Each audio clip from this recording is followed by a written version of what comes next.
جبر حالا کردی براستی دەستپێکە شۆرەشێ دەهات فەرزکردن بەشێکیش مەزن یە هەری مەزن ji milletê Kurd tanişta opozisyonê û tevgera xwe siyasî ya temsîla milletê Kurd dike ew opozisyonê re sekinî dijî nîzam de lê beşekê dîtir hat ferzkirin û hat çekdarkirin ji qîbelê nîzam ew îro desthilatê li Rojavayê Kurdistaniyan jê wek te keremkirî Şerqê Furat.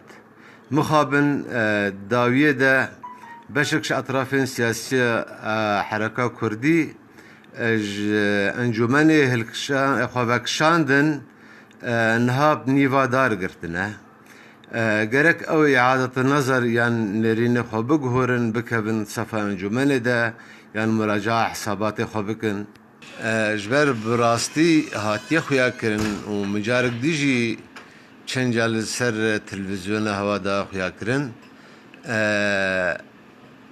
Encûmen nûnerê milletê Kurd e. Encûmen hatiye etiraf pê hatiye kirin çi opozisyonê de bê, çi dewletê mezin de bê, çi dewletên dûrên Kurdistanê bê, çi li Kurdistanê bê yan çi nêv tevaya milletê Kurd bê hatiye xuyakirin ew nûnerê heqîqî yê milletê Kurd e. Tê xwestin ew partiyên wek min dayî xuyakirin nîvadar girtîn bero encûmenê herin ji ber بهرکیوا مزند آواکرنا انجمن ده هم خابن انجمن بهشتن بحال خو انجمن دور کرن جبر برجواندین خوی شخصی و از ازیتیا خو